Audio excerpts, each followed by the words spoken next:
Hi, once again. Welcome to the 30. Thanks for joining us on this evening, wonderful evening out here in upstate New York. We are streaming live, folks. Once again, you can also watch us on replay.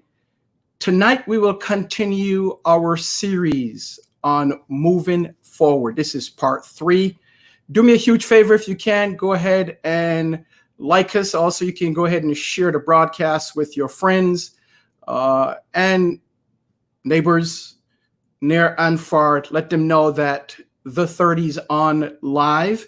I'd also like to invite you in the broadcast during the course of the broadcast to send us your comments and questions. Tonight is going to be a great night. I have 4 young adults lined up, and our conversation tonight again is on race, specifically racism and racial inequalities.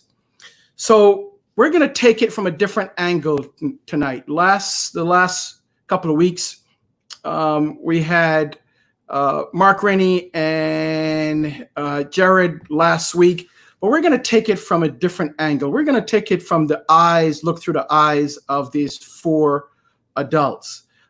These 4 organized a peaceful protest recently in their town, and I've spoken with them extensively over the last week or so, and I'm impressed by their leadership, and I'm impressed by what they've done and what they continue to do to move the conversation of race forward. So I'm going to bring them in. We have Jackie, we have Erin, we have Bailey, and we have Ethan. Welcome to the 30. How are you this evening? Good. How are you? I am doing wonderful.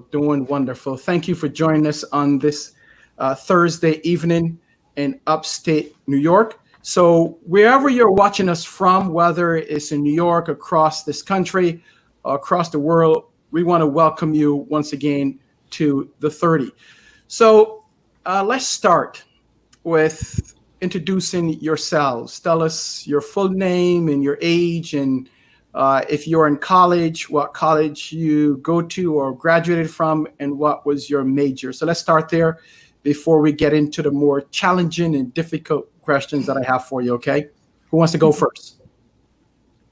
I'll go first. Okay, thanks, Jacqueline. My name is Jacqueline Britton. I am 22 years old. I live in Livingston County, a rural area in upstate New York, and I am a recent graduate from the University at Buffalo. I got a bachelor's degree in health and human services. Okay, great, thank you. Let's go with Erin. I'm Erin Maloney. I'm 22 years old. I just recently graduated from University at Buffalo with a degree in psychology and sociology. All right, let's go to the lower half here. Ethan? Hi, my name is Ethan Roth. I'm 21 years old, and I just finished my undergraduate studies at the University of Buffalo as well, with a bachelor's degree in history and political science, and I'm from Geneseo, New York as well. Okay, great. Bailey?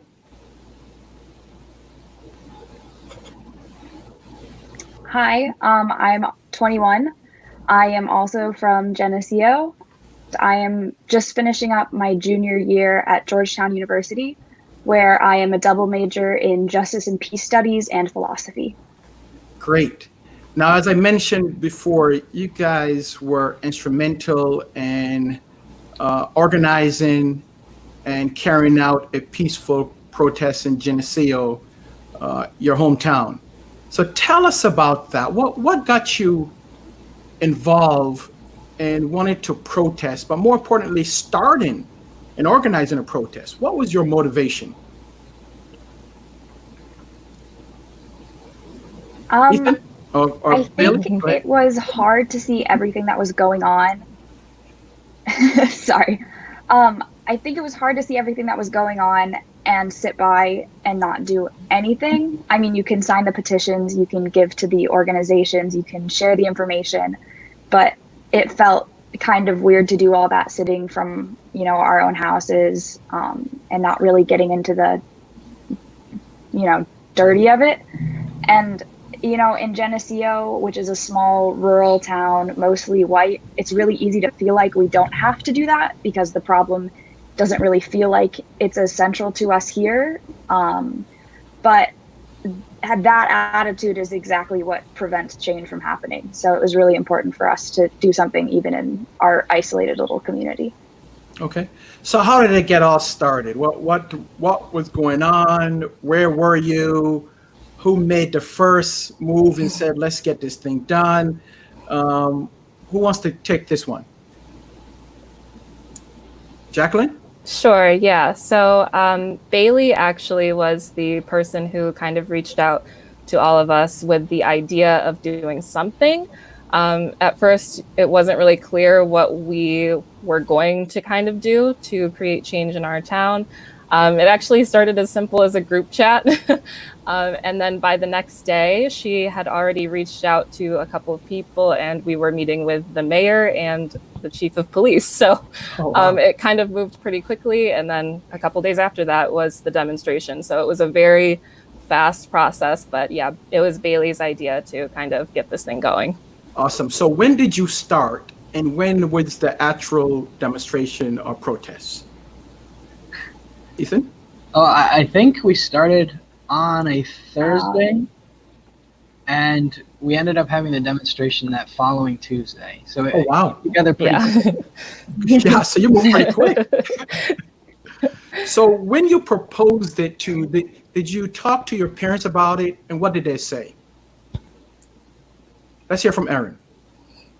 I told my mom about it, and she was supportive of it and thought it was a good idea. Okay.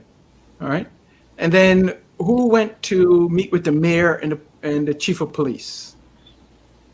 That was Bailey and I. We kind of got together last second and just were going to go in and pitch our idea, kind of like the loose plans that we had for the demonstration. And we kind of wanted to do that because it's a rural area, because it's predominantly white. We wanted to make sure that the people at the protests were going to be able to be protected if something, were to happen just because of opposing views. So we kind of just wanted to have it ensure that it was going to be peaceful. So that was our first step. Okay, good. So Jacqueline, what did your parents say? So let's ask you the same question. I'm going to ask that to everyone. What did your parents say when you approached them about this? My mom was absolutely thrilled. She was very excited that I was kind of taking this step into facilitating change. And she's kind of always encouraged me to, use my voice, even though I've been kind of hesitant on that kind of thing. My dad, who is African-American, was a little bit more concerned. He was a little bit more concerned about my safety, other people in the community of color, because these things are very, people have very extreme views on these kind of things. And, I'm someone who already faces discrimination in this area. So he was kind of, a little worried about that, but he was also supportive. Okay, great. Ethan, what about you and your parents? My dad would pretty much jump behind anything I do, no matter what. But so that was great to hear that from him. My mom, when I told her, I don't think she understood like how big it could end up being. Like, there's protests in Geneseo all the time. Mm-hmm. There's like some community groups that get together, and they 20, 30 people max on the corner, and they have their signs, and they do a good job. But I think that's what she was expecting, was something about that size, and she was definitely surprised the day of. But she was very proud. Good. Bailey, you're the ringleader. So what did your parents think or say? They were so happy to be able to support us in any way that they could. All of our planning took place on our porch, and they were always popping their head in, being like, hey, is there anything we can do? Can we bring you any snacks? Like, just trying to play cheerleader however they could. Good. How big is Geneseo? How many people? I've looked up the demographics before. I'm not positive, but I think it's around 10,000 people. 10,000 people? I think that's about the size of Geneseo. So how would you answer someone if they asked you, well, we don't have any problems here. in Geneseo. Why do we need a march or protest? There are bigger things probably should be done in the cities, the large cities. Why Geneseo? How would you answer that? I mean, I would definitely tell to someone who said that there are no problems in Geneseo that they may not be looking at that problem from the right perspective or someone else's perspective. Living in Geneseo personally, growing up my whole life, before I knew Jacqueline, I didn't see the racism that other people face on a daily basis. And it's really easy in a community like Geneseo to be completely blind to what's happening in other parts of the world. But when Jacqueline came into my life and I met other people, I started to realize how their experience is much worse than mine in many ways, even in Geneseo, how they face things, going to the store and being followed through the aisles, or getting like an extra look from a police officer that I don't have. Sure. Okay. Erin, what's your thought when someone says, "Well, Geneseo seems good. We're in a country, a rural town. We don't have the problems that others face in the city. Just let things be." What do you have to say to them? I think it's important that we did something in a predominantly white community just to show our support of the Black Lives Matter movement, George Floyd's death, everything. I think that it was important that like white people show they care and they're going to support it.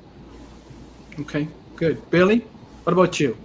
If someone was, because I had someone ask me that online in terms of our small town here where we live in, was why protest in the town of Brockport, which is, well, a town of Sweden, village of Brockport, which is pretty much, I would bet probably close to your size of Geneseo. Why protest here? Everything seems okay. Yeah, I think for me, when you do a protest like this, it's about the systemic injustice and the systemic racism. And maybe we don't see the outcroppings of that. Maybe we don't see people's necks being knelt on. Maybe we don't see people being shot while they're sleeping in their own homes. But the system is the same. It operates here the same way it operates anywhere else. And the system is what we're trying to change. And just because you don't see the way that harms people does not mean that it's any different here. And so, like, again, I'm white, so I personally often don't see it the same way people of color in Geneseo do, but understanding that, all those systems are still in play and it still happens the same way. And again, as a predominantly white community, to show our support for them, like Erin said, it makes a different kind of statement when we can say, this isn't an issue that I personally am affected by, but it's still important that I make it known that this is not okay. That's good. So let's take a step back. Let's do this. Did you receive any pushback from the community at all? If so, what type of pushback? What were your friends saying? And what was the community saying? Or was the community behind you? So I think it was a pretty good balance. I think that a lot more people showed up and stood up than I thought would, honestly, in our area. I was very pleasantly surprised the day of by the amount of people that came. There were, some trucks that drove by yelling things with certain flags. That's kind of a more common thing. We didn't have any pushback in the sense that we didn't have a protest meet our protest. But there were some people who did voice, that they were upset with what we were doing or kind of, just yelling things like that. But not as many as I thought would. And, the positives were overwhelming. So it kind of drowned out those few people. How many people showed up to the demonstration? We're not positive. We had a sign-in sheet, but a lot of people, as they just funneled in, it kind of got lost. I think we kind of decided that it was over 300 people, we believe. Wow. So it ended up being a lot more than we were expecting. That's great. And where was it exactly? It was at the Village Park in Geneseo. Okay. On Main Street. So what took, give us some flavor as to what took place. Did you have speakers? What was the mood? What was the plan? And then what was the outcome? I mean, as a predominantly white community, we really wanted to make sure that we are sending the right message with this demonstration. We wanted to show people around the world, around the nation, that we stand with them, but we also wanted to take this opportunity to collect a bunch of people in an area and give this platform to the small number of people of color in the community to share their experiences and hopefully teach people in the area who are far away from the issues that they think are so far away, so that they have a better idea of what's really going on. Okay, great.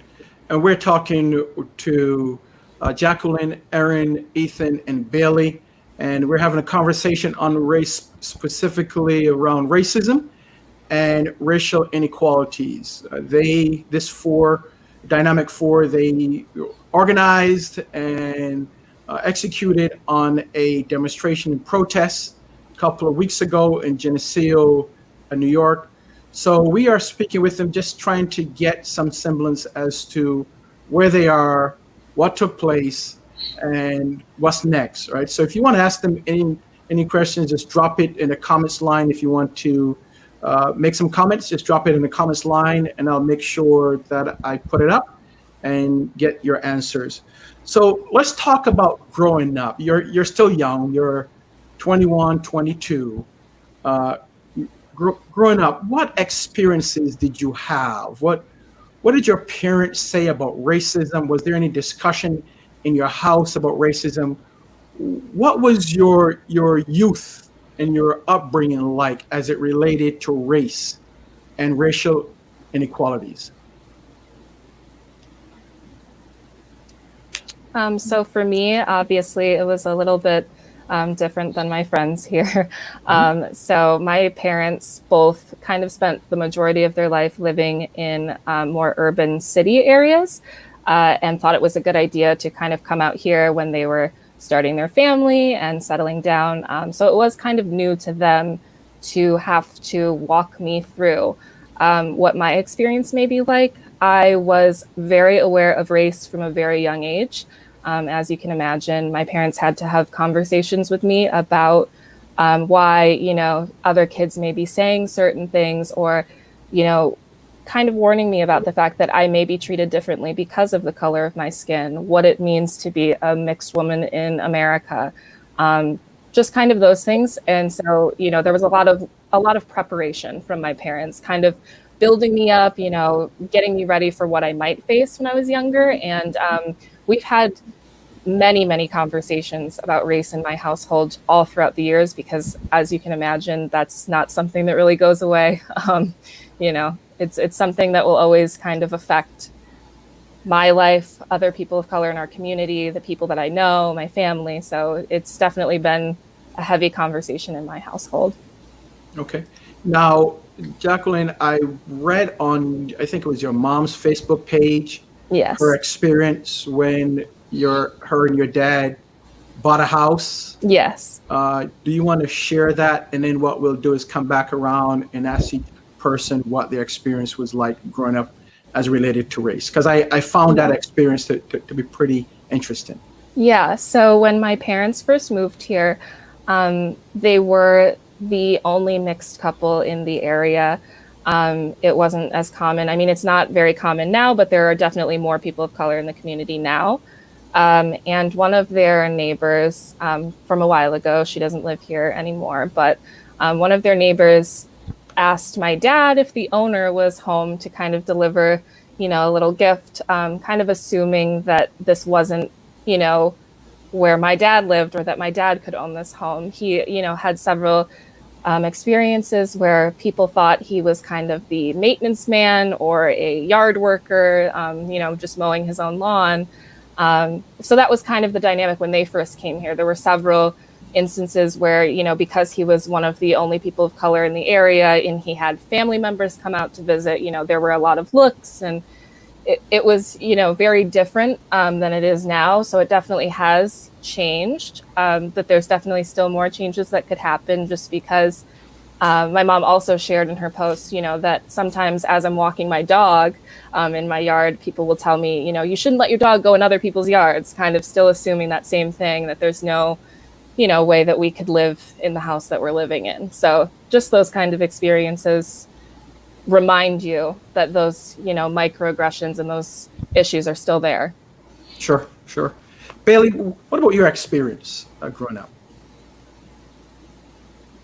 Yeah, so I haven't lived in Geneseo my whole life. I used to live in Florida, and when I lived there, my mom actually ran a Boys and Girls Club in a predominantly Black area, and I was there every day after school. So it was really hard for them to move to Geneseo knowing that I would lose that diversity part of my life where I was being exposed to people of all different backgrounds, and growing up realizing, just automatically by how I live my life that equality is what is necessary. And so I know it was really hard for them to move here where those conversations didn't come up as organically, where they were like, had to bring it up and be like, so in the world, there are Black people. And it wasn't really like based on like, oh, have you ever noticed that your friend Jackie is treated differently than you? Because there weren't a lot of Jackies in our school for that conversation to be facilitated by. And I think because of that, I definitely sought it out later in life. I went to a school where the diversity was a little bit better than most schools, where I could try to have these conversations that, I hadn't been having. But, the inherent privilege in, my life hasn't been lost on me. And that's why it's so important for us to have these conversations. Awesome. Good. Erin, what about you? Race was never discussed in my family growing up at all. I feel like I didn't discuss it until I got into an interracial relationship and I became friends with Jackie. And yeah, it was really not a discussion ever before. Okay.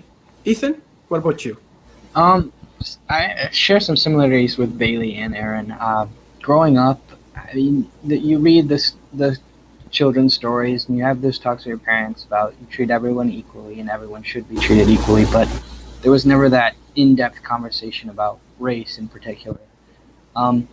Similarly to Bailey, I sought the University at Buffalo because I wanted to go into those conversations and be around diversity and explore an area where I had really been sheltered from in Geneseo. And similarly to Erin, I also entered an interracial relationship, and that completely changed my mindset and my perspective of the entire world. Cool. All right. Good. So where do we go from here? We have probably about, let's see here, about 4 minutes left. Where do we go from here? What's next with you guys? What are you going to do next? Us personally, we want to facilitate more demonstrations or more events in the future. Like we've discussed in the past, this isn't a simple sit-down discussion. This is an ongoing conversation, and things aren't going to get better. Our world's not going to be more equal or more equitable if we just have a one-time discussion and end it there. We have to have future events, future conversations to enlighten people about the reality of the world and also stand with others. I mean, in the last few weeks, we've seen, even in New York, a progressive state, protests around the world have created new legislation that should have been there before, but is now because of the pressure that we're putting on our politicians. So if we continue to have these conversations, if we continue to try to create allies and educate people, if we continue to pressure politicians and we continue to vote, I think we'll be on the right track. Good. Bailey, what's next? Where do we go next? Yeah, I think what scares me the most about moments like this is the role that a lot of like social media can play in it. It's hyped up in this one moment. It feels like it's part of a fad. And then when the moment fades, it fades out of people who have the privilege of forgetting about it. Mm-hmm. And I think it's really important that, when we as white people are no longer seeing it pop up on our Instagram or our Facebook or our Twitter, we don't forget that like our peers of color don't get the privilege of forgetting about that, and that we make sure that we're continuing on the fight when it has lost its, you know, moment of fame, and not letting it lose that spotlight. Good. Erin, where do we go from here, from your demonstration and protests? Where do we go? What's next? What's next? I feel like Bailey and Ethan said, we still need to have these conversations, and we'd like to do more events in the future to spread awareness and try to make more change. That's where we're trying to head. Okay. JB. I guess that's your nickname. That's what they say to call you. What's next? I hope that we are able to create more events like we did not that long ago, just because it was very effective in a lot of ways. I mean, we obviously had speakers and, you know, people were able to come together, but we also, you know, were able to help people register to vote and helped people to fill out absentee applications. And I think that those kind of things are important to keep going, because that is what facilitates change, continuing the conversations. I had the opportunity to speak with some faculty and students from the Geneseo High School and middle school, and that was awesome for me. I mean, that's where I went to school, and, you know, the fact that they reached out and wanted to talk to me about, you know, how I was facilitating change in the town, I thought that was already a step in the right direction. So just kind of continuing to pull together those resources and, you know, bringing our community together to have these conversations is ideal. Great. So last question, what would you say to young adults like around your age who would like to do some more around this area of race and racial equalities, but either are fearful or don't know how? What can you say to them as some of them may be watching, or their parents? I would say that for young people, it's important to be proactive in creating the world that you wish to see. I think that a lot of young people do want to live in a world that we're proud of, with equality and, you know, enjoying and celebrating each other's differences. And I think that sometimes young people can feel that their voice is too small to be heard. And I would encourage those young viewers, you know, that your voice is big enough to be heard. It matters more than you think it does. So use that voice for meaningful conversation and connection and advocacy, because that's what will help us get to where we want to be. Okay. Each person, give us what would you say to a young person? Give us your last thoughts. Well, when we first started organizing this event, I mean, I think we could all say that we thought we were way in over our head, and in some respects we were. But I would urge people to get involved, because in a lot of ways it was simpler than we thought. If you're speaking and saying things that are true to yourself and that you want to be true, it'll be a lot easier. It was easier to get people involved. It was easier to get people to the event because we were saying what we believed. Awesome. Anyone else would like to comment in terms of that? Yeah. Sure, go ahead. Yeah, similar to Ethan, I would just say we're no less clueless than any other 21-year-old. If we can do it, anybody can. And, you know, when your grandkids ask you about 2020, what do you want to say? I shared the post on Facebook, or I organized an event in my hometown, or I went to the protests. Like, which answer are you going to be more proud of? Very nice, very nice. Erin, last word. Oh gosh. I agree with everything they said. I think if you see people involved, reach out and try to share your voice. Okay, great. Well, I want to thank you so very much. I hope that our viewers that are watching, whether live or on replay, that they see there's a necessary step in terms of being actively involved. It's easy to sit back and watch, right? But like you guys, you saw it, you saw that there's a need, and you went forward. Now, there may be a price to pay, but we're all better for it. So thank you so much for what you've done. And I look forward to greater things from you, because I know each and every one of you will be great in years to come. So keep on plugging away. In years to come, I'll look on the TV and says, "Hey, I knew those." Thank you so much for having us. This Not has a been problem. Thank you so much. Thank you. Not a problem. So keep the conversation going. Will do. Okay. We will. All right. Thank you. You're welcome. So thank you so very much. Again, we had Ethan, Jacqueline, Erin, and Bailey. So the Dynamic Four from Geneseo, New York. So if this is something that you are interested in, you want to get in contact with them, you can contact us here. I'll put up our email address. It is info@jackmangroupllc.com, and I will make sure that they get the information to you. Again, we want to thank you for continuing supporting the 30 in terms of this series, a very important series. Continue to share and continue to send us any comments or any show suggestions or topics that you'd like us to have in the coming weeks. So next week, our broadcast, we're going to share some exciting news with you, the viewer. We're going to introduce a new series. So make sure that you don't miss next week, because next week is going to be another awesome show. Until then, thank you so much for your support. Thank you so much for just continuing to viewing this show. And until we meet again, as we say, be safe, good health to you and your family, and may God continue to bless and keep you.